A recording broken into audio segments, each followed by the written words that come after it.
Sulaiman, pendamping 3H Kecamatan Serbajadi.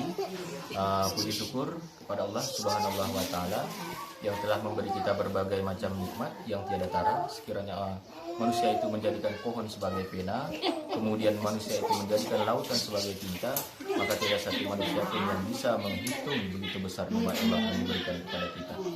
Selamat bermahkotakan salam kepada pahlawan revolusi Islam yang dulunya kita menyembah Lata, Uzza, wal Manah, patung-patung berhala, sehingga kita bisa menyembah Allah Subhanahu wa Ta'ala. Nah, di sini kita akan mempelajari yaitu modul 4 ya, tentang pencegahan dan penanganan stunting melalui pemenuhan kesejahteraan bayi baru lahir dan ibu menyusui. Nah, di sini ada beberapa ibu-ibu KPM yang antusias mendengarkan materi ini. Nah, silakan saksikan. Apa kabar ibu-ibu? Baik. Nah, di sini kami alhamdulillah, terima kasih ibu-ibu kesempatannya mau berhadir pada acara kita ini. Nah, acara kegiatan P2K2. Nah, di sini kita akan membahas modul 4, yaitu tentang pencegahan dan penanganan stunting melalui pemenuhan kesejahteraan bayi baru lahir dan ibu menyusui. Nah, di sini ibu-ibu kita akan belajar tentang penanganan stunting, gizi baik bagi anak-anak kita dan ibu lagi hamil. Nah, di sini juga apabila saya menyampaikan itu salah, jadi ibu-ibu bisa menegur saya. Karena yang lebih pengalaman itu ibu-ibu, saya hanya menyampaikan materi. Nah, yang mengalami itu semua ibu-ibu. Jadi apabila nanti di dalam penyampaian materi ini ada kata-kata saya yang salah, mohon disampaikan juga. Kita ini sebagai sharing. Nah, sharing di sini kita itu tukar pikiran. Sebelumnya juga kita di sini kan bahasa gayo. Nah, jadi kalau misalnya mau berbahasa gayo, silahkan berbahasa daerah kita sendiri. Nah, saya akan menjelaskan di sini pentingnya mencegah stunting. Nah, di materi ini yaitu yang pertama sekali kita harus memberikan anak itu seperti fasilitas posyandu. Nah, di sini ada nggak fasilitas posyandu yang mengkoordinir posyandu? Produknya ya. Jadi pakai posyandu ini, bayinya tergantung gitu.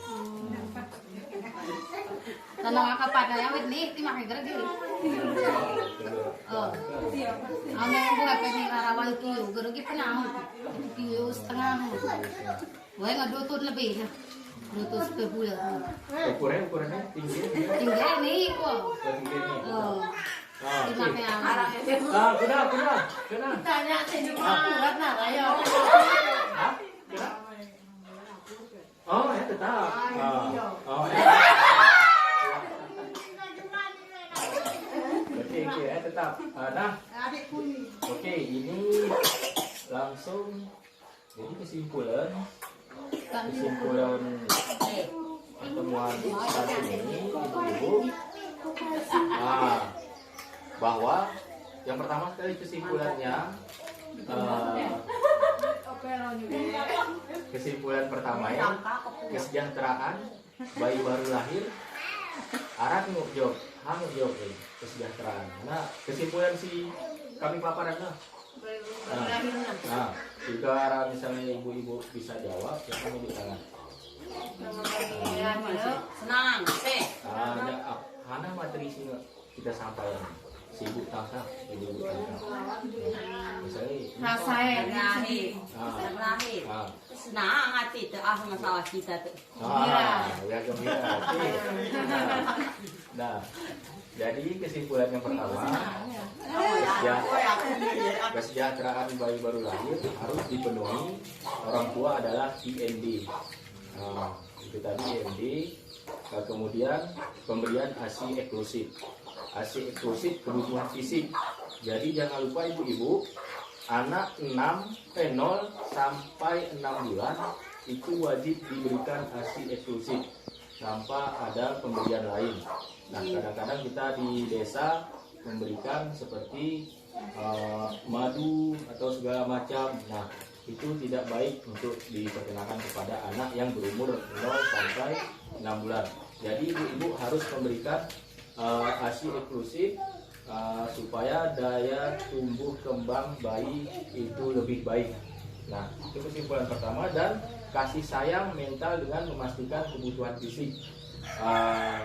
Ibu menyusui terpenuhi oleh keluarga untuk mengoptimalkan tumbuh kembang bayi sehingga terbebas dari stunting.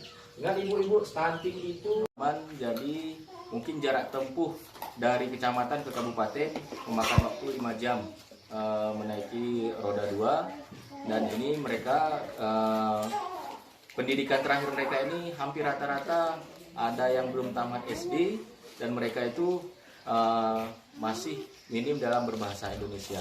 Nah, tadi ibu ini menjelaskan bahwa ketika ibu ini menyusui, anak beliau menyusui, mereka itu ada ketidaktenangan dalam menyusui anaknya karena ya, yang pertama sekali faktornya yang mereka pikirkan yaitu pekerjaan, bagaimana membantu suaminya, dan ini juga kita berikan motivasi supaya kedepannya ibu ini tenang dan nyaman dalam menyusui anak mereka.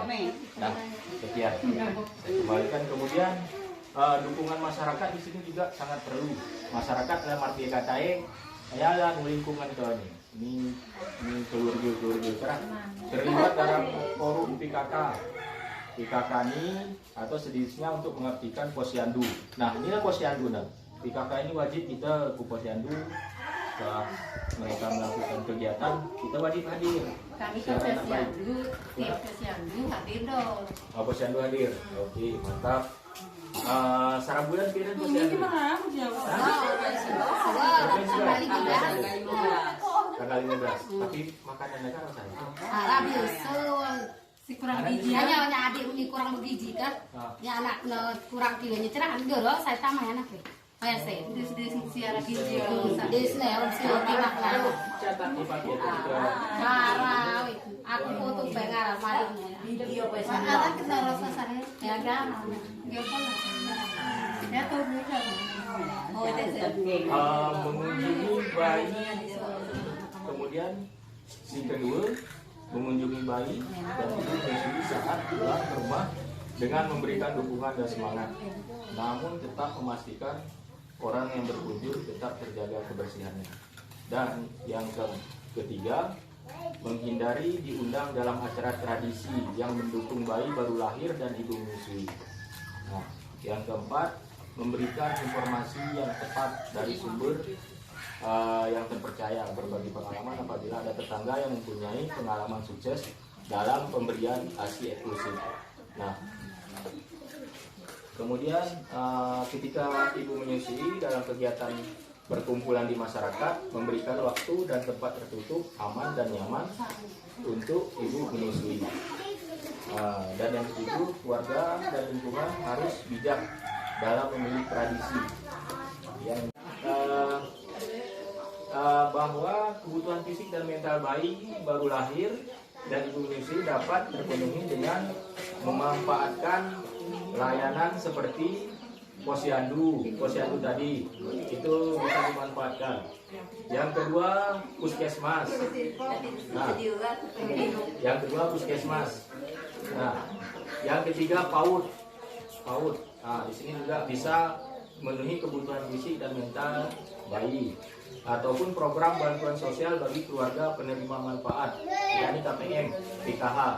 Nah, kemudian pada kegiatan P2K2 itu inilah ya ketika kita nanti membuat P2K2 tentang masalah gizi buruk, asupan gizi yang baik, juga itu bisa mempengaruhi pemahaman ibu-ibu tentang pencegahan stunting. Nah, kemudian pertemuan yang diselenggarakan oleh untuk mendukung kapasitas keluarga. Nah, untuk kesimpulan kedua, ibu-ibu juga harus mengetahui bahwa keluarga dan lingkungan harus bijak dalam memilih tradisi yang dapat mendukung tumbuh kembang bayi untuk mencegah stunting. Contoh yang tadi saya sampaikan. Kemudian yang kedua, bentuk dan dukungan yang diberikan keluarga dan lingkungan secara material, makanan bergizi bagi bayi. Nah, peralatan dan perlengkapan bagi bayi serta imunisasi dan material kasih sayang dan informasi perawatan ibu-ibu. Sepakat ibu-ibu? Sepakat kan kita nih harus mencegah stunting. Ya masak saja mas sepakat. Sekian, terima kasih. Assalamualaikum warahmatullahi wabarakatuh.